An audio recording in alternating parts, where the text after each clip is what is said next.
Hey everybody, it's Brian Loans. You may know me from NHRA on Fox or Bankshift or the Dorkmotive podcast or other shows that I've showed up on. Anyway, if you've been following on Bankshift.com, you know that this back here is my new project tractor. It is an N-Series Ford tractor made up of a bunch of different old tractors, and it's a cool kind of mongrel piece. And I'm going to be doing video updates as well as stories on Bankshift. If you haven't followed the project, check it out. And I'll be doing a walk-around video of the tractor at some point as well. But for now, I'm doing the world's quickest exhaust swap. So the tractor has this stack-style exhaust on it, which is... it's kind of lame. You know, the factory exhaust on these, which you'll see go on here, kind of goes underneath the tractor. I think it makes it look cleaner. And this one here is all rotted and it's not really mounted very well either. So I'm going to walk you through this incredibly simple exhaust swap. And for those of you that are interested in these old N-Series tractors, parts are way more than available. You can almost build one of these from scratch and they're cheap. So the exhaust system I'm going to put on was a grand total of $40. So let's take a look.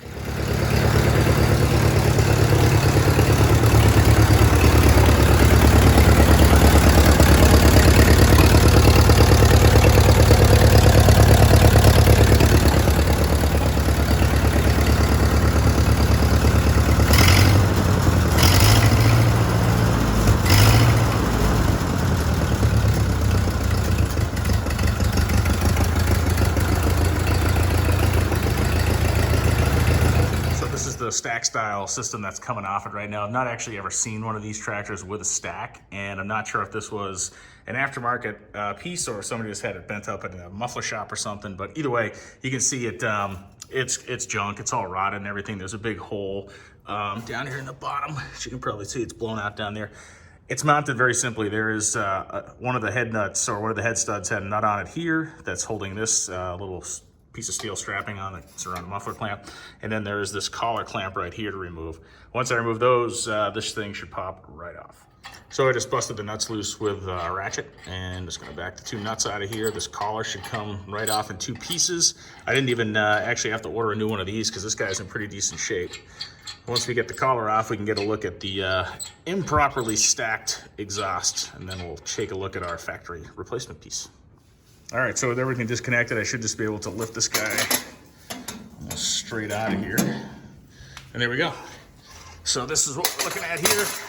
It's coming off. It's a kind of a weird, just kind of a J-turn there. Nothing really to it. That's the little muffler up there. It was leaking massively through that hole. And you can see that the flange here was all gacked up and pinched and everything. So this is junk. Let's check out the new stuff. So there's the factory piece. You're going to see it's going to hook right to that clamshell clamp we took off right there. It runs down to the rear of the tractor. It's one of the, I guess, defining things about the N-Series tractors, that downswept rearward facing exhaust, just like kind of car exhaust. Now it's interesting, I got this from a company called Complete Tractor. It was about $40 retail. I bought it just like anybody else would. Then I actually was visiting the local Tractor Supply for stuff a couple of weeks ago to grab some cheap wrenches, and lo and behold, they actually had this on the shelf. You could walk into Tractor Supply Company probably anywhere in the country and walk out with a factory style Ford 8-in exhaust. I believe it is the exact same one I have here. The price is within a couple dollars. So if you need it quick, Tractor Supply Company is probably the place to go. And now we're gonna bolt it on.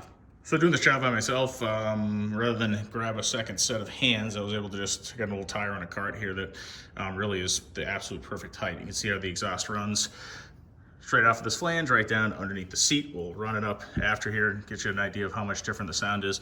The other thing to note on these tractors is they do not use any sort of gasket here. All you have is you have a flange here and you have a flange that meet, and then we're gonna put that clamp back on again. So if you're doing this job, you don't have to buy a donut for the exhaust to seal it. At least that's what the factory manual says, and that's what all the old tractor mechanic-y guys say.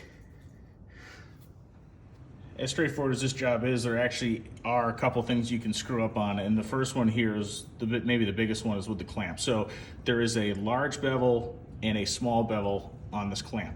When you put the clamp on, you have your exhaust manifold up here and then the pipe, obviously. The large bevel, which you can actually look at the clamp and see the large bevel, has to be up toward the manifold.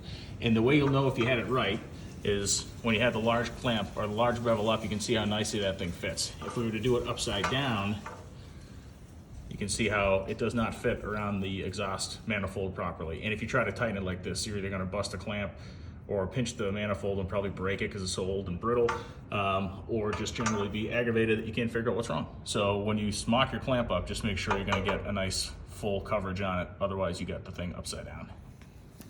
So in a normal install, we'd be done, that easy. But for me, I have one more step. Because of the fact I had that stack on there that was using one of these head studs as a mounting point, I have to put this nut on, and then I'm gonna have to torque this nut down to 55 pound-feet of torque, because that is what the spec is on the engine. We wanna make sure the cylinder head, of course, is torqued down to the correct amount on each one of these studs so it seals right, and we have many more fun days of use for our little 4-cylinder engine.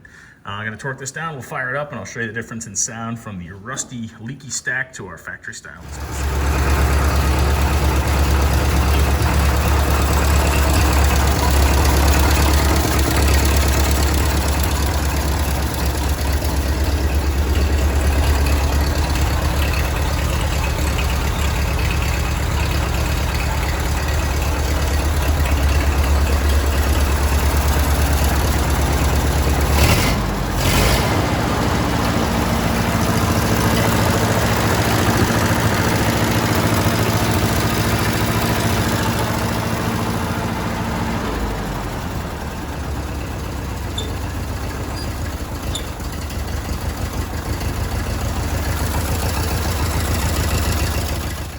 All right, so there you have it. Like I said, world's easiest exhaust install. You can see it right here. Whoop, looks good, runs good, sounds great. Sounds a whole lot better than it did with the stack on it. It's not leaky.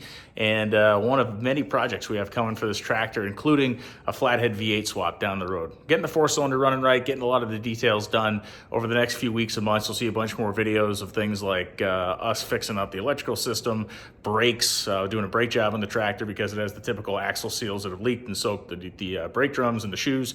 Then, of course, we're going to put a proof meter in it and do all kinds of cool stuff. So thanks for checking this out, and you can check out bankshift.com for a bunch more updates, and you can follow me on NHRA Fox. You can follow me on Instagram at Brian Loans. You can also follow me on Twitter at The Loans, or of course Facebook. Read Bankshift, listen to the Dorkomotive podcast, and pay attention to this little Mongrel 4 tractor. More to come.